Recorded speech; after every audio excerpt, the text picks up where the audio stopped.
ओम श्री गणेशाय नमः। ओम नमो भगवते वासुदेवाय। हरे कृष्णा कृष्ण कृष्णा हरे हरे, हरे राम राम राम हरे हरे। तव्हां सभिनी हरि भक्तन के नमस्ते। प्यारा भक्तों, ही कथा पाण गुरु कृपा से हासिल करे रहा आयूं।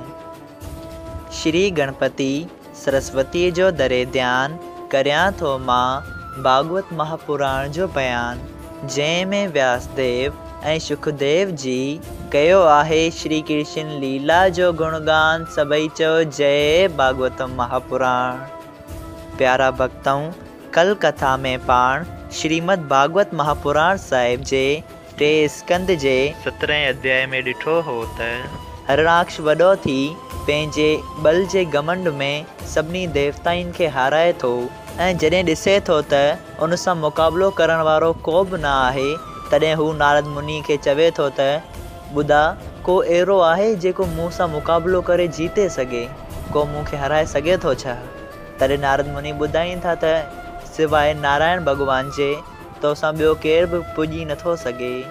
तॾहिं हरणाक्ष नारद मुनि खां नारायण भॻवान जो पतो पुछे थो त नारद मुनि ॿुधाइनि था त नारायण भॻवान पाताल में वराह जो रूप धारण करे पृथ्वी खणण विया आहिनि।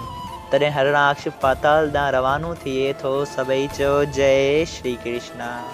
अॼु पाण श्रीमद् भागवत महापुराण साहिब जे 3 स्कंद जो 18 अध्याय शुरू करे रहिया आहियूं, जंहिंजो नालो आहे हरणाक्ष जी ऐं वराह भॻवान जी लड़ाई। श्री मैत्री रखेश्वर चयो त ए विदुर जी, हरणाक्ष नारद जी खां इहो हाल ॿुधी ॾाढो ख़ुशि थी तरार हथ में खणी वराह जीअ सां लड़ाई करण वास्ते पाताल जी तरफ़ हलियो। वाट में छा ॾिसे थो त वराह जी पृथ्वीअ खे पंहिंजे ॾंदनि ते फल वांगुरु खयों हलंदो पियो अचे। उनखे ॾिसंदे ई हरणाक्ष खिली चयो, ए वराह चोर, वञे केॾां थो? उते बि ऐं मूं सां लड़ाई कर। जंगल में मूं वराह खे ॾिठो हो। ही वॾे अजब जी ॻाल्हि आहे जो पाणीअ में बि उहो रूप ॾिठमि। तूं मूं खां नथो डिॼीं छा? जो मुंहिंजे वॾनि जी अमानत पृथ्वी जा पाताल में रखी हुई, सा चोराए खणी वञी थो। हाणे मुंहिंजे हथां कंहिं तरह तुंहिंजी जान बची नथी सघे। जंहिं लाइ मूं तोखे ॻोल्हियो थे, सो मतिलबु मुंहिंजो पूरो थियो। मूं तोखे सुञातो आहे त तूं बराबरि नारायण आहीं। अहिड़ी तरह केतिरा ई दफ़ा अवतार वठी तो मुंहिंजनि भाई बंदनि दैतनि खे मारियो आहे। अॼु मां तोखे मारे सभिनी दैतनि जी कसर थो कढां। तोखे मारे वरी जोगी ऐं रखेश्वरनि खे बि मारींदसि, जिन जे होम ऐं यज्ञ करे तोखे ताक़त थिए थी।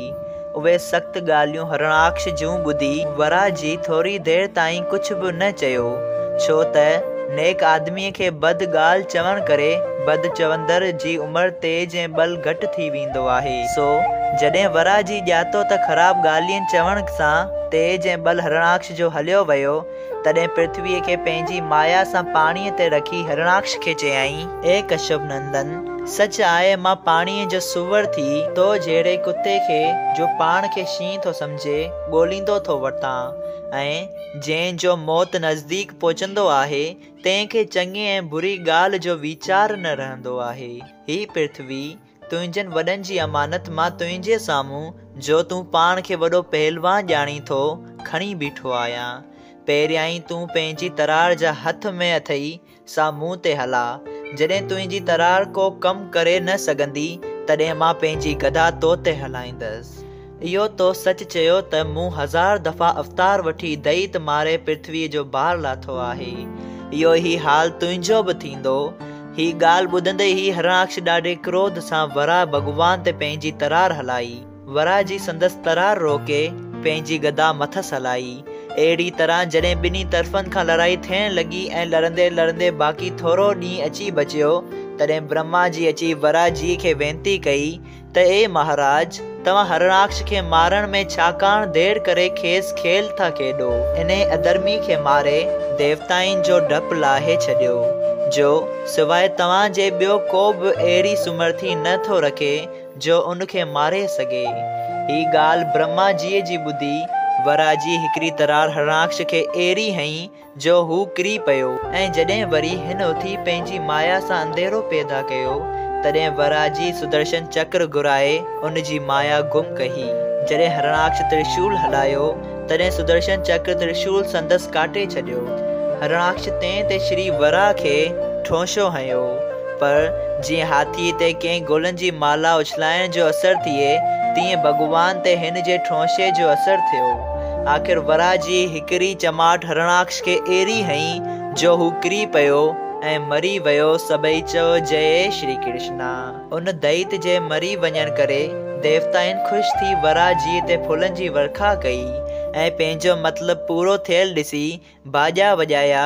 सूत जी चयो त ए शौंक जी, भॻवान वरा ऐं हरणाक्ष जी ही कथा जेको मनुष्य प्रेम ऐं श्रद्धा सां ॿुधंदो उन जा गौर पाप नास थी वेंदा।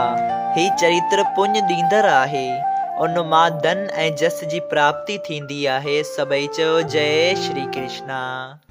श्रीमद् भागवत महापुराण साहिब 3 स्कंद 18 अध्याय संपूर्ण थियो।